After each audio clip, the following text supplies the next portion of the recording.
অষ্টম শ্রেণীর সুপ্রিয় শিক্ষার্থী, আজকে আমরা তোমাদের ইংরেজি বই থেকে অষ্টম experience live in the Woods এর সর্বশেষ অ্যাক্টিভিটি 8.4.6 বিস্তারিত উত্তর সহ আলোচনা করতে যাচ্ছি। প্রথমে জেনে নিচ্ছি আমাদের জন্য নির্দেশনা কি দেয়া আছে। 8.4.6 Write a text on metaphors. Use the following guidelines to write the first draft of the text. Metaphor সংক্রান্ত একটি টেক্সট লেখো। টেক্সটের প্রথম খসড়া লেখার সময় নিচের দিক নির্দেশনাগুলো ব্যবহার করো। Define metaphor in your own words. নিজের ভাষায় মেটাফরকে সংজ্ঞায়িত করো। Make a list of metaphors that you like from what you have read or from your surroundings. তুমি যে সমস্ত মেটাফর পড়েছো এবং তোমার আশপাশ থেকে যে সমস্ত মেটাফর তুমি পেয়েছো বা যেগুলো তুমি পছন্দ করো, এরকম মেটাফরের তালিকা তৈরি করো। Choose one metaphor you like from the list and explain what it means. এবং সেই তালিকা থেকে একটা মেটাফর বাছাই করো এবং এটা কি বোঝাচ্ছে সেটা ব্যাখ্যা করো। Give an example of how you will use it while you are talking to someone and in your writing.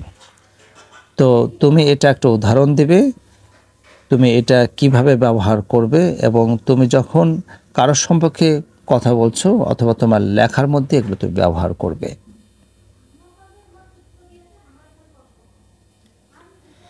Explain how the use of metaphor makes your writing an improved piece of writing. এবং তোমাকে অবশ্যই ব্যাখ্যা করতে হবে যে মেটাফরের ব্যবহার যে তোমার লেখাটাকে আরও একটা সমৃদ্ধ লেখায় পরিণত করছে। Letter exchange your note in pairs and make the necessary changes. Finally present your text to the class that share your opinion on using metaphors in a text. পরবর্তীতে জোড়ায় জোড়ায় এটা তোমার যে নোটটা এটা এক্সচেঞ্জ করবে, বিনিময় করবে এবং প্রয়োজনীয় চেঞ্জ যদি হয় সেটা করতে হবে। সবশেষে তোমার এই টেক্সটটা তোমার ক্লাসের মধ্যে উপস্থাপন করবে এবং তোমার নিজস্ব মতামত দিবে এই মেটাফরকে ব্যবহার করে। অষ্টম শ্রেণীর সুপ্রিয় শিক্ষার্থী, আমি আসলে প্রত্যেকটা মেটাফরের এক্সপ্লেনেশন করেছি। তোমরা এখানে দেখতে পাচ্ছ আমি মেটাফরের উপরে একটা টেক্সট লিখেছি, তোমরাও তোমাদের মতো করে টেক্সট লিখবে। Text on metaphor. A metaphor is a figure of speech that pulls comparisons between two unrelated ideas. এখানে বলা হচ্ছে যে মেটাফর হচ্ছে এক ধরনের ভাষা যেটা আসলে দুটো সম্পর্কহীন ধারণার মধ্যে তুলনা করে। এটি হচ্ছে গুরুত্বপূর্ণ শব্দ। আনরিলেটেড অর্থাৎ সম্পর্কহীন, দুটো ধারণার মধ্যে তুলনা বোঝাবে। যেমন এখানে প্রথমটা দেয়া আছে, our soldiers were lions in the war. যা আমাদের সৈনিকরা হচ্ছে যুদ্ধে সিংহ ছিল। তো আসলে এটা কি বোঝাচ্ছে? This means the soldiers fought like lions. এটা বোঝাচ্ছে যে সৈন্যগুলো আসলে সিংহের মতো যুদ্ধ করেছিল। Two, a woman barked a warning at her child. একটা উমেন আসলে তার শিশুকে সতর্ক বার্তা দিচ্ছে ঘেউ ঘেউ করে। তো এইটা আসলে কি বোঝাচ্ছে? This implies that the women is compared to a dog. এটা আসলে বোঝাচ্ছে যে এই নারীটিকে একটা কুকুরের সাথে তুলনা করা হয়েছে। My teacher has a heart of stone. যা আমার শিক্ষকের একটা পাথরের হৃদয় আছে। আসলে কি আমার শিক্ষকের পাথরের হৃদয় আছে? আসলে এটি কি বোঝাচ্ছে? ইট implies that my teacher has cruel and or strong nature. অর্থাৎ এটা বোঝাচ্ছে যে আমার শিক্ষকের একটা নিষ্ঠুর এবং কঠোর একটা স্বভাব আছে। এই জন্য বলা হচ্ছে my teacher has a heart of stone. কারণ স্টোনের স্বভাব কিন্তু কঠোরতা, খুব সহজে স্টোন কিন্তু ভাঙে না, এবং নিষ্ঠুরতা। The classroom turns into a zoo during recess. অর্থাৎ বিরতির সময় ক্লাসরুম একটা চিড়িয়াখানায় পরিণত হয়। আসলে কি শ্রেণীকক্ষ চিড়িয়াখানায় পরিণত হয়? Here the zoo metaphor refers to a crowded and noisy classroom. এখানে আসলে মেটাফর যে জু ব্যবহার করা হয়েছে, এটার দ্বারা বোঝানো হয়েছে যে এটা একটা ক্রাউডেড মানে জনকীর্ণ আর খুব গোলমালে একটা শ্রেণীকক্ষ বোঝাচ্ছে। Time is money my friend, বলা হচ্ছে যে আমার বন্ধু সময় হচ্ছে টাকা। তো আসলে এখানে টাইম হচ্ছে মেটাফর, মানি এই দুটো কিন্তু আনরিলেটেড, মানে সম্পর্কহীন দুটা আইডিয়া বা দুটা বস্তু।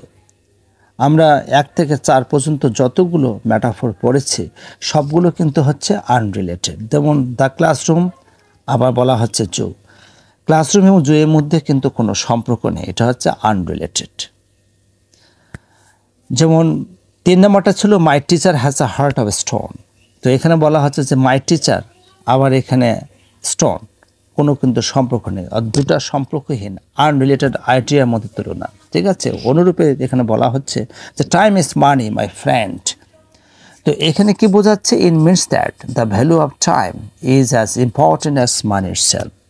এটা আসলে বোঝাচ্ছে যে সময়ের মূল্য টাকার মতোই আসলে খুবই গুরুত্বপূর্ণ। 6. He is a tall tree. Here it means that he is taller in height like a giant. এটা আসলে এখানে বোঝাচ্ছে যে সে আসলে একটা জায়ান্ট, মানে কি বিশাল দৈত্যের মতো তার উচ্চতা রয়েছে, সে লম্বা। 7. The wind screamed in his face while he was riding the bike. মানে বাতাস তার মুখে চিৎকার করছিল যখন সে বাইক চালাচ্ছিল। আসলে এটা হচ্ছে ম্যাটাফরিক্যাল ইউজ। বাতাস আসলে কখনো তার মুখের মধ্যে চিৎকার করে না। তাহলে এটার দ্বারা আসলে কি বোঝাচ্ছে? ইট means that the wind is compared with a scream. এখানে বাতাসটাকে একটা চিৎকারের সাথে তুলনা করা হয়েছে, স্ক্রিমের সাথে। কী জন্য তুলনা করা হয়েছে? টু এমফাসাইজ, এটাকে জোর দেওয়ার জন্য, গুরুত্ব দেওয়ার জন্য। হাউ ফিউরিয়াসলি ইট ব্লিউ, মানে কত ক্ষিপ্ত বেগে এটা প্রবাহিত হচ্ছিল, অর্থাৎ বাতাসটা তার মুখের মধ্যে কিভাবে ক্ষিপ্ত বেগে পড়ছিল যখন সে বাইকটা চালাচ্ছিল। আসলে এটাই কিন্তু বোঝাচ্ছে। Number 8, go for a walk or you will become a couch potato. যে অনেকটা পথ আসলে যেতে হবে, অথবা তুমি একটা কাউস পটাটো, একটা মোটা পটাটো হয়ে যাবে। তো আসলে এটার দ্বারা কি বোঝাচ্ছে? Here it means that the person is told that he or she will turn fat and bulky like a potato. এটা বোঝাচ্ছে যে লোকটিকে বলা হয়েছে যে সে আসলে ফ্যাট অর্থাৎ মোটা হয়ে যাবে আর প্রসারিত হবে। মোটা হলে মানুষ যা হয়, কিসের মতো হবে মোটা? লাইক এ পটেটো, পটেটোর মতো মোটা হবে। ইফ দে অ্যাভয়েড এক্সারসাইজিং, যদি সে অনুশীলনটাকে এড়িয়ে চলে, যদি সে ব্যায়াম না করে, তাহলে সে পটেটোর মতো মোটা হয়ে যাবে আর প্রসারিত হয়ে যাবে। হার heart of stone was the result of the previous unfortunate events in a life. তার যে পাথরের হৃদয়টাই ছিল তার জীবনের পূর্ববর্তী যত আনফর্চুনেট ইভেন্টস, মানে হচ্ছে সৌভাগ্যহীন ঘটনার ফলাফল ছিল। তার একমাত্র কারণ ছিল তার হার্ট অফ স্টোন, মানে পাথরের হৃদয়। এটাই একমাত্র কারণ। আসলে কি তার হৃদয়টা পাথরের? আমরা কিন্তু অলরেডি এরকম একটা মেটাফর পড়েছি। একই রকম সেন্স হবে in this sentence, the heart is symbolised by stone emphasising on the lack of empathy she developed. বলা হচ্ছে যে এই বাক্যের মধ্যে হৃদয়টাকে আসলে পাথরের সাথে প্রতিকায়িত করা হয়েছে। এটা গুরুত্ব আরোপ করে যে তার মধ্যে এমপ্যাথি মানে কি সহানুভূতির অভাব আছে, ল্যাক মানে অভাব। Number 10, he was a diamond among the sea of glass. মানে সে আসলে একটা ডায়মন্ড ছিল among the sea of glass, মানে বিশাল সমুদ্রকণার মধ্যে সে একটা কী ছিল? ডায়মন্ড ছিল। তো আসলে এটা দ্বারা কী বোঝাচ্ছে? ইট মিনস দ্যাট দ্য ম্যান অর্থাৎ diamond is said to be unique. লোকটিকে আসলে একটা অনন্য হিসাবে বলা হচ্ছে। কিসের মতো? লাইক এ ডায়মন্ড, ডায়মন্ডের মতো, হীরের মতো। এবং আদার অর্ডিনারি ম্যান অর্থাৎ যতগুলো সাধারণ মানুষ আছে এই সাধারণ মানুষের মাঝে তাকে একটা অনন্য হিসাবে বলা হচ্ছে ডায়মন্ডের মতো। 11 you are sitting on a winning lottery, যে তুমি উইনিং লটারির উপরে আসলে বসে আছো। It means that the term winning lottery is used to emphasise on a golden opportunity. আসলে এটা বোঝাচ্ছে উইনিং লটারি, এই টার্মটা বোঝাচ্ছে যে একটা সুবর্ণ সুযোগ, একটা স্বর্ণ সুযোগ, এটাকে গুরুত্ব দেওয়ার জন্য আসলে বলা হয়েছে winning lottery. Love is a rose, ভালোবাসা হচ্ছে একটি গোলাপ। Here rose is use to characterize both beauty and hardships. আসলে এখানে এই গোলাপটাকে ব্যবহার করা হয়েছে দুইটাকেই প্রতিকায়িত করার জন্য, একটা হচ্ছে সৌন্দর্য, একটা হচ্ছে কঠোর পরিশ্রম। অষ্টম শ্রেণীর সুপ্রিয় শিক্ষার্থী, তোমরা অবশ্যই আসলে বুঝতে পেরেছ। প্রশ্ন অনুযায়ী মাত্র একটা ম্যাটাফোরের ব্যাখ্যা দিতে বলা হয়েছে, আমি আসলে 12টি ম্যাটাফোরে 12টি ব্যাখ্যা দিয়েছি। তোমরা অবশ্যই বুঝতে পেরেছ। আজকে এ পর্যন্তই, সবাই ভালো থাকবে। ভিডিওটি ভালো লাগলে অবশ্যই লাইক, সাবস্ক্রাইব, নোটিফাই করবেন।